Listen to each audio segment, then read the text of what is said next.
선생님이 읽어주는 어린이 성경 이야기.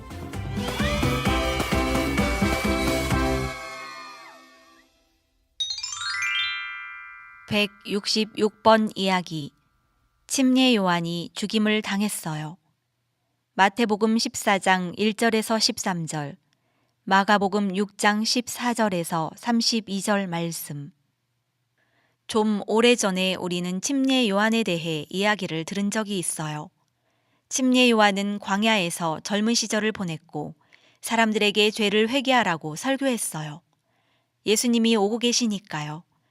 예수님이 오실 때 모인 사람들에게 보라, 세상 죄를 지고 가는 하나님의 어린 양이로다 라고 외쳤던 사람이 바로 침례 요한이었어요. 기억이 나지요? 침례 요한은 사람들에게 잠시 동안 설교했지만 그 후에는 다시 설교를 하지 않았어요. 이번 이야기에서는 잠깐 예수님과 제자들을 떠나 침례 요한에게 무슨 일이 일어났는지 알아봐요. 침례 요한이 더 이상 설교하지 못한 이유는 감옥에 갇혀 있었기 때문이에요. 유대인들을 다스리던 악한 왕 헤롯이 요한을 감옥에 가두었던 거예요. 침례 요한이 무슨 일을 했길래 그랬을까요? 침례 요한은 설교로 헤롯 왕을 꾸짖었어요.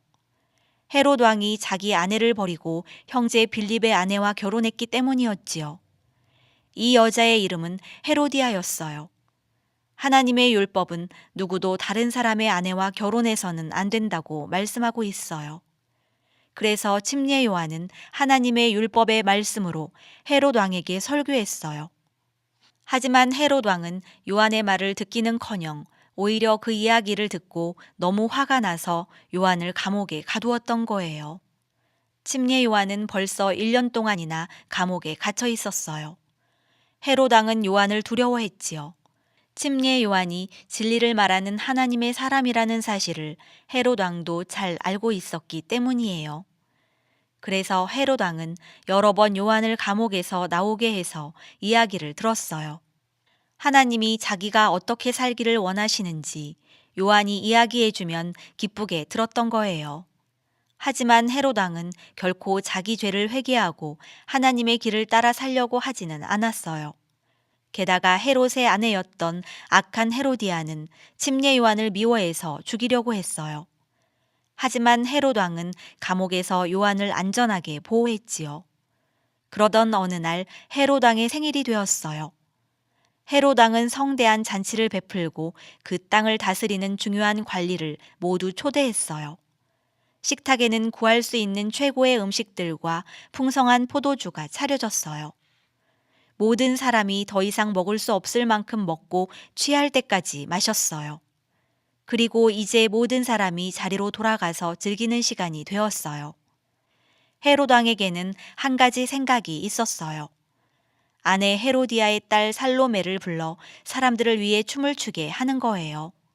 살로메는 나와서 아주 악한 춤을 추었는데 잔치의 모든 사람이 즐거워했어요. 헤롯 왕은 살로메에게 매우 만족해서 모든 사람이 다 들을 수 있도록 큰 소리로 약속했어요. 원하는 건 무엇이든 다 주겠다고요. 이 약속은 정말 어리석은 약속이었어요. 살로메는 뭘 달라고 해야 할지 몰랐어요. 그래서 어머니에게 달려가서 물었어요. 제가 뭘 달라고 할까요? 이때야말로 헤로디아에게는 기회였어요. 이 악한 여자는 침례 요한을 죽이게 해달라고 헤롯 왕에게 간절히 부탁하고 있던 중이었거든요.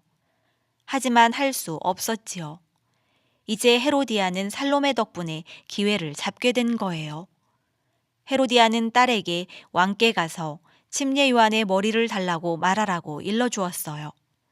시끄러운 잔치 자리로 돌아간 무용가 살로메는 헤롯 왕에게 침례 요한의 머리를 쟁반에 담아달라고 부탁했어요. 시끄럽던 잔치 자리가 순식간에 잠잠해진 걸 상상할 수 있나요? 모든 사람이 요한의 끔찍한 죽음을 생각하자 떠들고 웃던 것을 딱 멈췄어요. 모두들 깜짝 놀랐던 거예요.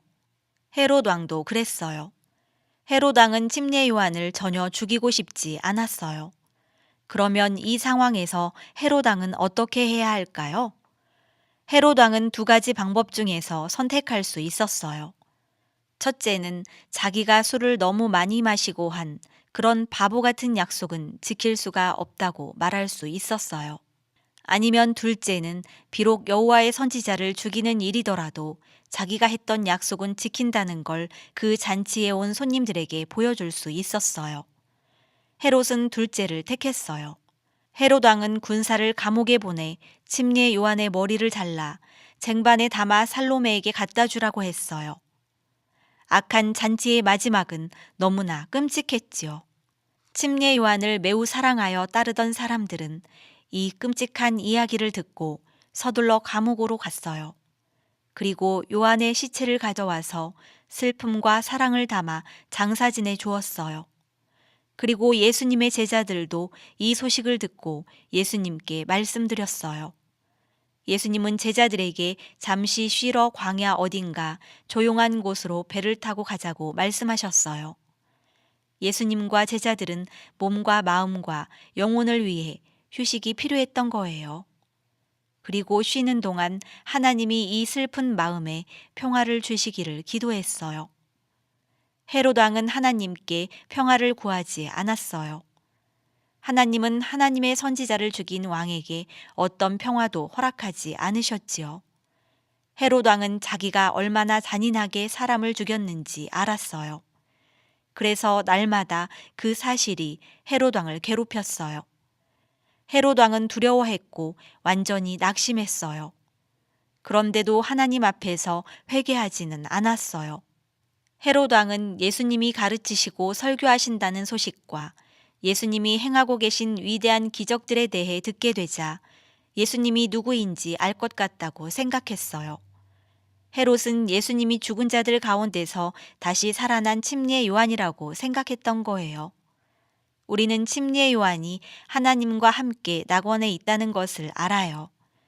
하지만 헤롯 왕은 믿지 않았어요.